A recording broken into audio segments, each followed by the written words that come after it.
Dahil po sa beauty cream. Imagine niyo po, yung beauty cream po na ginagamit natin, meron po kami natulungan dito. Meron pong, ito lang po, recently lang. Yung husband niya po, puti. Pilipina po. Ito po si Cha. Actually, nandito po siya ngayon nanonood.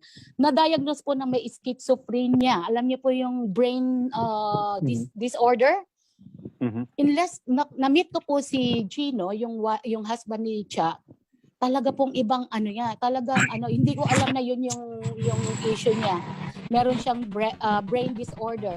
Less than a month lang po gumamit si Gino sa tulong po ng ating beauty cream.